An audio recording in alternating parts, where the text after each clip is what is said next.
अपनी मर्जी से जाके रुक गए, वहां खड़े होके ट्रैफिक कर रहे, आपको महीने में तनख्वाह नहीं आएंगे क्योंकि आपको नौकरी नहीं मिला है। आपको पहले नौकरी मिलना चाहिए, बाद में आपको जब तक ड्यूटी करना चाहिए, तो आपको महीना में आपका सैलरी आएंगे। तो पहले आपको ईमान लाना जरूरी है, बाद में आपको नमाज, रोजा, हज, ज़कात, दाढ़ी, टोपी सब बाद में करना चाहिए, तब तो खुदा आपको सैलरी देंगे, महीने में माइंड आपको देंगे। क्या देंगे? जन्नत के आला मकाम अता करेंगे। बोलिए सुभान। আগে তো ঈমান আনো, হুজুরের প্রেম আনো।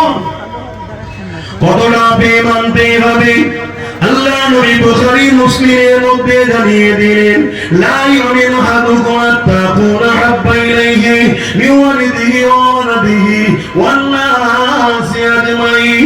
অপর হাদিস শরীফ বুখারী মুসলিম, লা ইউমিনু আহাদুকুম হাত্তা ইয়াকুনা আল্লাহু ওয়া রাসূলুহু আহাব্বা ইলাইহি মিম্মা সিওয়াহুমা ওয়া মান আহাব্বা আল্লাহ ইউহিব্বুহু ইল্লা লিল্লাহ। অপর হাদিস শরীফ বুখারী মুসলিম, সালাসুন كنا فيه وجاد بهن حلاوة الإيمان من كان الله ورسوله أحب إليه مما سواهما ومن أحب عبد الله يحبه إلا لله إلى آخر حديث। তিনটি হাদিসের একটাই লক্ষ্য, একটাই রাস্তা। আল্লাহ নবী সাহাবাদিওকে বলতে লাগলেন, এ বাবা সাহাবারা, তোমাদের পন্দর জমি জায়গা, বাপ মা সন্তান ছেলে পুলে, এমনকি জানের থেকে আমি রাসূলুল্লাহ যদি বেশি না ভালোবাসো, তোমরা ততক্ষণ পর্যন্ত ঈমানদার হতে পারবে না। পাকা নয়, কাঁচা নয়, ঈমানদারি হতে পারবে না। ওই মজলিসে হযরতে ফারুকে আজম বসেছিল। ফারুকে আজম উঠে বললেন, ইয়া রাসূলুল্লাহ হাবিবাল্লাহ, আমি আপনাকে সব কিছু থেকে বেশি ভালোবাসি, ইল্লা বিন নাফসিন, জানের থেকে নয়। আল্লাহ নবী বলল, ওমর হবে না, জানের থেকেও বেশি ভালোবাসতে হবে না, ঈমানদার হওয়া যাবে না। হযরত ওমর দ্বিতীয়বার সাক্ষী দিলেন, ইয়া রাসূলুল্লাহ হাবিবাল্লাহ, আমি দাওয়াত দিচ্ছি, আমি আমার জানের থেকে আপনাকে বেশি ভালোবাসি। আল্লাহ নবী বললেন, ওমর ঈমান কমপ্লিট হলো। জোরে বলুন সুবহান।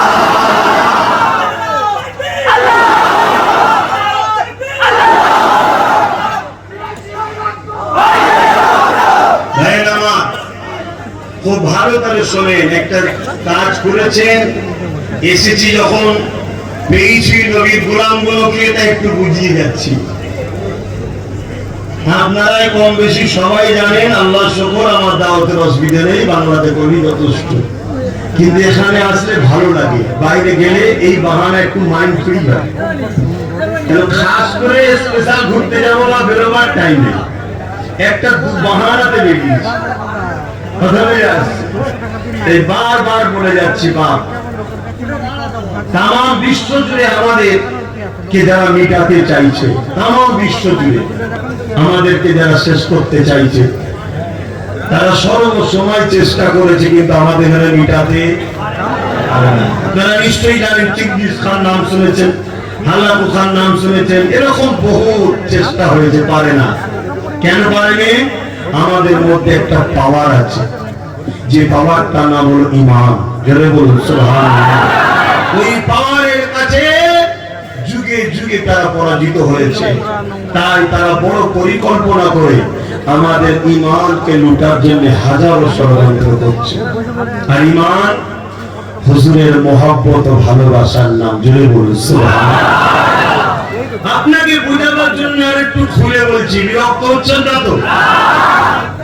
আপনি একটা प्लांट लगावें, गाछ लगावें, कोई भी दरख्त हो, उस दरख्त को आप लगाने के लिए दो चीज की बहुत जरूरत है, एक मिट्टी और दूसरा आबहवा। ওই গাছকে আপনাকে লাগাতে গেলে দুটো জিনিসের জরুরি, একটা মাটি আর একটা কি আবহাওয়া। যদি মাটি আর আবহাওয়া ওই প্লান্টের সঙ্গে শুট না করে, তাহলে গাছ তো লাগাবেন, চারা তো লাগাবেন, কিন্তু ওটা ঝলসে মারা যাবে। ঠিক? দুটো জিনিসের দরকার, একটা মাটি আর একটা আবহাওয়া। जब अल्फाज से हम सब कहते हैं ला इलाहा इल्लल्लाहु मुहम्मद रसूलुल्लाह, समझ लिए ये चारा हमारा दिल में ईमान का पौधा लगा दिए हैं। मगर यहाँ भी दो चीज का जरूरी है, एक आदत की मिट्टी चाहिए और मोहब्बत की आबो हवा चाहिए। अगर नबी की आदत की मिट्टी दिल में नहीं है, मोहब्बत की हवा दिल में नहीं रहते, तो कलिमा का जो पौधा लगाए हैं वो आखिर में जाके मर जाएगा।